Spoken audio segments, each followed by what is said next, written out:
We're standing here, the 2013 Patriot Tour has obviously, as the flag has hit the top of the pole, has reached the end of its amazing journey. It all started 100 days ago with one rider accepting a mission. He was to ride his bike from one town in Wisconsin to another in Illinois.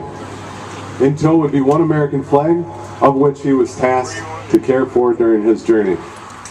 Upon his arrival in Illinois, there was another man waiting for him who was going to take the flag, take the mission, and take it all to Indiana. In Indiana there was another waiting. And then there was another waiting in Michigan. And on it went, town to town, state to state, totaling up to 100 riders passing one flag through 48 states over 100 days. They pressed on through foul weather. There was no payment, there was no fame, no glory. There was only pride, as each rider understood that their seemingly small role in this journey was critically important, making sure that this flag made it around the country on an amazing patriotic journey. A journey that after 14,000 miles would end right back here in Wisconsin. But why? For what purpose? What would make one rider brave punishing winds, horizontal rains, and blistering heat? What would make somebody want to volunteer their lives, their safety, to do something like this? Why would any man or woman risk their lives for this flag? It's just a flag after all. It's some cloth, some stitches, and some pretty colors.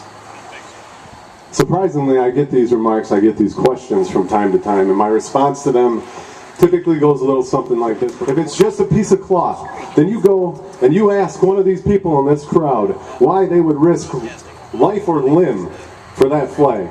I challenge you to ask why, or ask any of these patriots why they would risk so much for so little. Ask them why they endure. Ask them what happens if they quit this nation.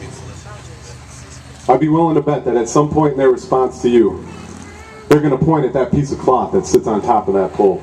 Because each one of them, and to every man and woman that participates in this Patriot Tour, we see much more than just cloth. It's what those colors embody, it's what they represent that our military protects, defends, and dies for. And it's exactly that service that we honor and thank them for.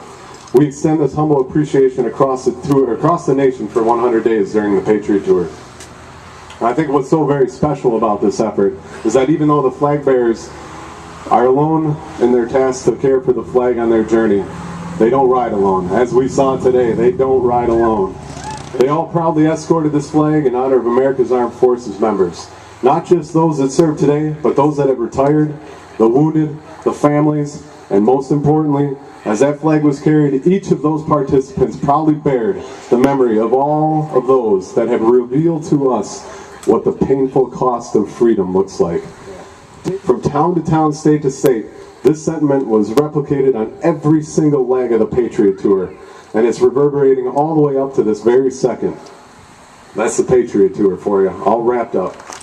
Last year we raised a little over a jaw-dropping $30,000. We were able to reach out and help 23 families in 19 different states. And as impressive as that was, as Brad alluded to, we are approaching the 70, possibly even the 80,000 K mark. So this year obviously was none less than a massive success. An awesome display of pride for our country and our military. We've managed to achieve a level of success that I had only dreamed of achieving many years down the road. And yet here we stand. Back in 2009, this tour looked a little differently. It was actually me on my bike trying to raise money for this cause. I did it though without an American flag. I made it halfway through. What Brett didn't tell you though is that I failed. Halfway through I had to come home. We raised $2,100, which was good, but nowhere near the success that we wanted. I sort of came to the realization that, it wasn't me that people would unite behind. It's a symbol. I'm just a stranger. You can't identify with just me. It's a symbol, and that symbol is flying at the top of that pole. That's what brings people together. That's the embodiment of this country and everything that's good about it.